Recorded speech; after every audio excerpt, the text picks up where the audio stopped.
स्वागत है दोस्तों न्यू इंडिया न्यूज नागरिक विकल्प में। किसान आक्रोशित है, किसान आंदोलन कर रहा है। क्यों कर रहा है? आपको कहां से पता चल रहा है?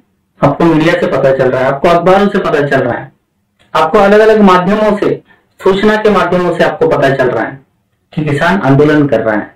आप वहां पे मौजूद नहीं है, फिर भी आपको पता है कि किसान किसी न किसी बात को लेकर नाराज है।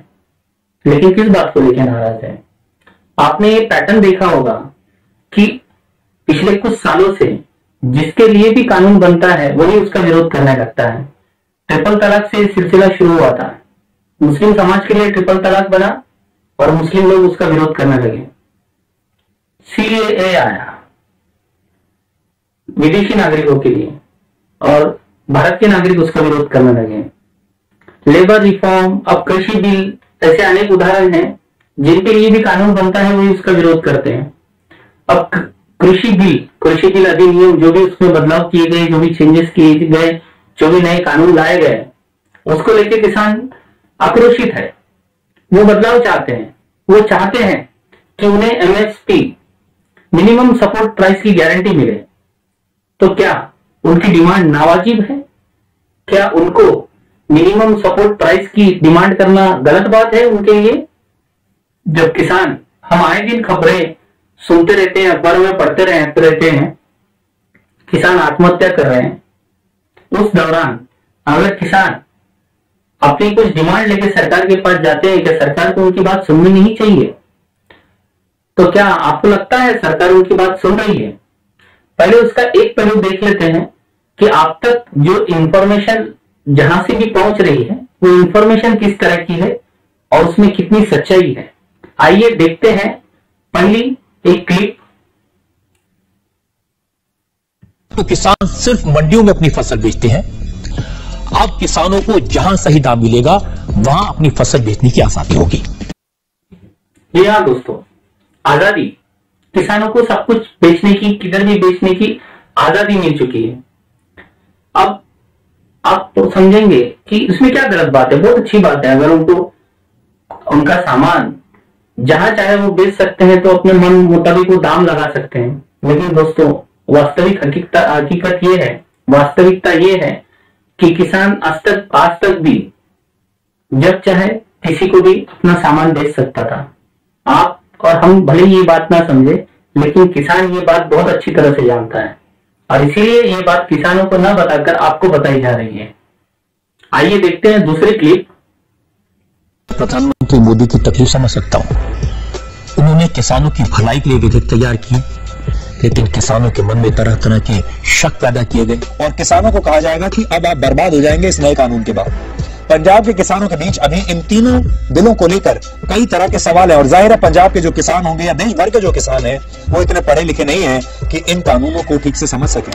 किसानों की बात सुनेंगे तो आपको साफ साफ समझ आ जाएगा किसानों ने न तो बिल पढ़ा है, न उन्हें बिल के बारे में कोई जानकारी दी गई है, न उन्हें कानून के बारे में बताया गया है।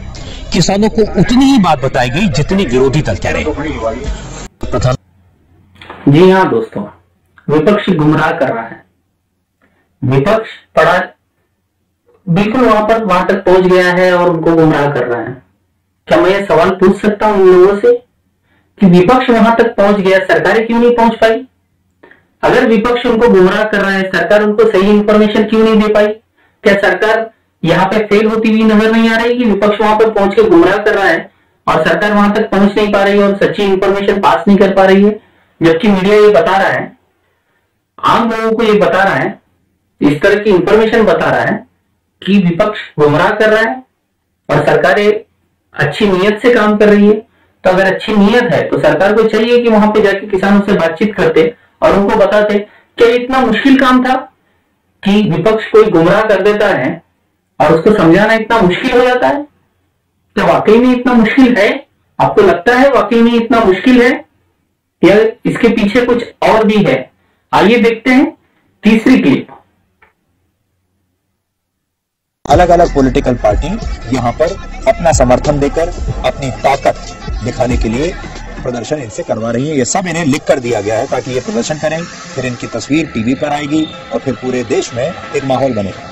और कांग्रेस ने माहौल बनाया। जी हाँ दोस्तों, जैसे कि आपने सुना, इन लोगों को कोई जानकारी नहीं है, इन्होंने बिल पढ़ा नहीं है, इनको पढ़ना लिखना आता नहीं है। सिर्फ एक पार्टी ने या विपक्ष ने उनको बता दिया है, उनको सब कुछ लिख के दिया हुआ है, उनको सिर्फ लालच दिया गया है कि आप टीवी पे आएंगे, आइए बैठ जाइए, सब कुछ उनको रटा रटाया है और वो रटा रटाया आके बोल देते हैं। इस तरह की इंफॉर्मेशन आप तक पहुंच रही है। आपको लगता है ये सच है? आपको लगता है ये सही है? अगर आपको ये लगता है सही है तो फिर इस देश का भविष्य बहुत ही अंधकार में होने से कोई नहीं रोक पाएगा। जी हाँ दोस्तों, एक बात समझने वाली है कि एक सरकार किसानों तक, विपक्ष तो पहुंच जाता है, सरकार नहीं पहुंच पाती है। ये अजीब सी थ्योरी है जिसको आप सुलझाते सुलझाते आप कहीं पागल ना हो जाए। ये बात का थोड़ा ध्यान रखिएगा।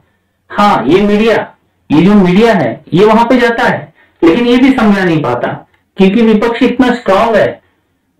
बिल्कुल एक तरह से हिप्नोटिज्म, शायद एक आर्ट जानता है हिप्नोटिज्म का, और सबको हिप्नोटाइज कर दिया है। अब शायद किसी की बात ये लोग सुनेंगे नहीं। आइए देखते हैं चौथी क्लिप। राकेश टिकैत जी, ये कहां से खालिस्तान संगठन, ये कहां से इस पूरे आंदोलन के बीच में आए और वो कैसे अपने लिए जमीन तलाशने की? जी हाँ दोस्तों, अब आतंकवाद, खालिस्तान का झंडा लगाने की साजिश, अब इस तरह की न्यूज आ रही है तो आपको अचरज में नहीं पड़ना चाहिए। अभी कल को पाकिस्तान, हिंदू मुसलमान, आतंकवाद सब कुछ इसमें इन्वॉल्व हो सकता है। किसान आंदोलन में भी ये सब कुछ इन्वॉल्व हो सकता है। पीछे भी उनपे आतंकवाद जैसे कमेंट ट्विटर पे किए जा चुके हैं किसानों के लिए भी। तो कुल मिला के ये एक नैरेटिव सेट करने का काम ये लोग कर रहे हैं कि किसान भी, ताकि किसान अपना आंदोलन पीछे ले लें, किसान अपना आंदोलन वापस ले लें।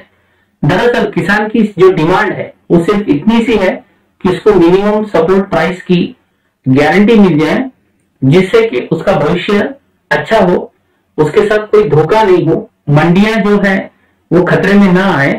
इसीलिए वो आंदोलन कर रहा है और आज जरूरत है किसान का साथ देने की। सरकार ने भी किसानों का साथ देना चाहिए, उनसे बात करना चाहिए। इतना तो उनका हक बनता है किसानों का कि उनकी बात सुनी जाए और अगर वो बात सही है तो उस पर अमल किया जाए। आज इतना ही, धन्यवाद दोस्तों।